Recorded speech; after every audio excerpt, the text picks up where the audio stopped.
Why did everyone leave us? The lonely dragon hatchlings whispered. Then a human sat beside them. The alarm was already screaming when I broke through my shell. I did not know what an alarm was. I did not know what fear was either. Not yet. But my body understood both before my mind did. Red light pulsed across the cavern walls, bouncing off wet stone, off broken shell fragments, off the shapes of my brothers and sisters curled and shaking around me. Somewhere far above, through layers of rock, a voice repeated the same words over and over, in a language I would only later learn was called Galactic Standard. Quarantine confirmed. All personnel evacuate immediately. Quarantine confirmed. I did not know what quarantine meant. I only knew that the warmth I expected, the warmth every hatchling is promised before it even opens its eyes, was gone. My mother should have been there.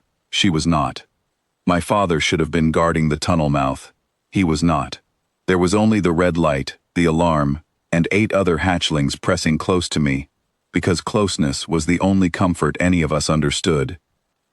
We listened to the ships leave. So, it is a strange thing to hear engines through solid rock. You feel it before you hear it, a shiver climbing up through the stone and into your bones. One ship, then another, then 5, then more than I could count. Every embassy, every trading vessel, every ally our parents had ever spoken of, lifting off and vanishing into the sky at the same moment, as if we had suddenly become something none of them wanted to look at. Cess, the smallest of us, pressed her snout against my side and asked the question first. Why did everyone leave us? None of us had an answer. We took turns asking it anyway, through that first night, and the next, and the one after that, until the question stopped sounding like a question and started sounding like a song we all knew the words to. Hunger came fast. The nursery caverns had stores of dried moss and mineral salt, but no one had taught us how to ration, and by the 5th day, the stores were gone, and my stomach felt like a fist closing around nothing. On the 11th day, the ceiling cracked. It was not the quarantine drones. It was worse. The cavern had been built to hold heat for hatchlings, not to withstand a planet shaking itself loose after weeks of unmonitored seismic pressure building underneath an abandoned mining shaft 2 levels above us. Dust rained down first, then small stones, then a groan so deep I felt it in my teeth. Torvin, always the one to notice danger before the rest of us, screamed for everyone to move toward the far wall. We did not make it in time. A slab of stone the size of a transport shuttle broke loose from the ceiling and crashed down exactly where Cess had been standing a heartbeat earlier. She was fast enough to dive clear, but the impact sent a wave of rubble sliding toward all of us, and I remember thinking, with a strange and sudden calm, that this was how it would end. Not with a quarantine order, not with abandonment, just rock and dust and silence. That was the moment the outer door blew open. Not blew open the way an explosion works, blew open the way a person works when they are in a hurry and do not care about doing things the proper way. A figure in a thin environment suit shoved through the gap, dragging a support brace behind him, and jammed it under the cracking section of ceiling with his whole body weight before it could come down completely. Dust exploded outward. The groaning stopped. For one long second, nobody moved. Not the rock, not the hatchlings, not the stranger standing in the middle of the cave with his chest heaving. Then he turned around and saw us. His name was Daniel. I did not know that yet. What I knew was that his hands were shaking.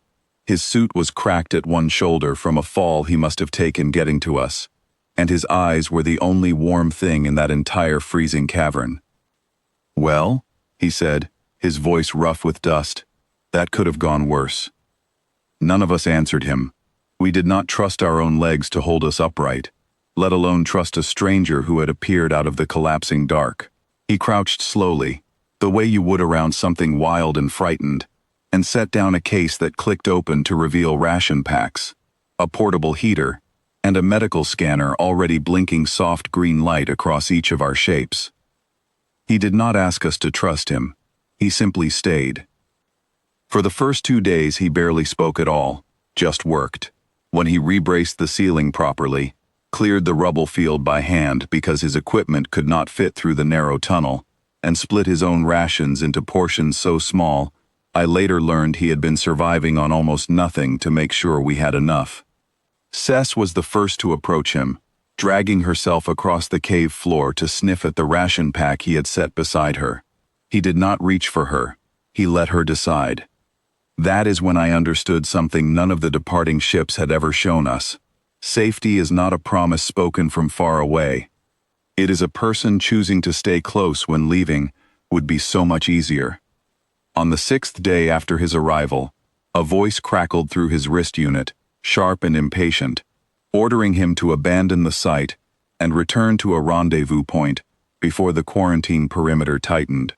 He stepped outside the cavern to answer it, but the rock carried his voice back to us anyway. "I am not leaving 9 hatchlings to die because a sensor made a mistake," he said. "Run the biological scan again. Run it properly this time. I already have the readings, and there is no blight signature anywhere on this planet." The voice on the other end argued. He argued back, longer and louder, until his words cracked with exhaustion. And then he said something that none of us hatchlings ever forgot, even years later, even after we had grown taller than the ceiling that almost killed us. "They are not cargo," he said. "They are kids, and where I come from, you do not leave kids behind, because the paperwork got complicated." The silence after that call was different from every silence before it. It did not feel empty. It felt like something had shifted in the world, quietly, the way a season turns without announcing itself. 9 days later, a proper survey team finally arrived, led by a woman named Grace, who apologized so many times that Torvin eventually told her, in his careful clicking half-formed voice, that she could stop now. The quarantine was lifted before sunset. The sensor error was confirmed, logged, and blamed on a mineral deposit that had never posed any danger to anyone. Daniel stood at the mouth of the cavern the whole time, arms crossed, watching to make sure nobody rushed us or handled us roughly, as if he had appointed himself our guard without ever being asked. He could have left the moment the ships returned. Instead, he stayed 3 more weeks, teaching us how to hunt small prey in the outer caves, how to read the weather by the way the wind moved through the canyon, how to trust our own strength instead of waiting for someone else to protect us. He never once acted like staying was a sacrifice. He acted like it was simply the only reasonable thing to do. Years passed quickly once the growing began. Cess is taller than Daniel now, and stronger than most adult dragons twice her age, but she still calls him the stubborn one, always with a warmth in her voice that no other name could carry. Torvin runs logistics for an entire fleet these days, and he tells anyone who will listen that he learned to check every reading twice, with his own hands, because a stranger once did the same for 9 frightened hatchlings who had nothing left to offer him in return. As for me, I still remember the exact sound of 9 ships leaving at once, and the exact sound of one man's boots crossing broken stone toward us instead of away. We used to whisper the same question to each other in the dark, over and over, until it felt like the only thing we had left.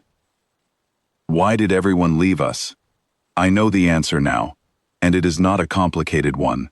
Everyone left because leaving was easy, and staying was hard, and most people choose the easy thing when nobody is watching.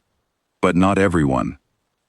Somewhere out among all those stars that turned their backs on us, there was one person who looked at 9 hatchlings shivering in a broken cave and decided that staying was worth more than any order, any risk, any comfort he might have kept for himself.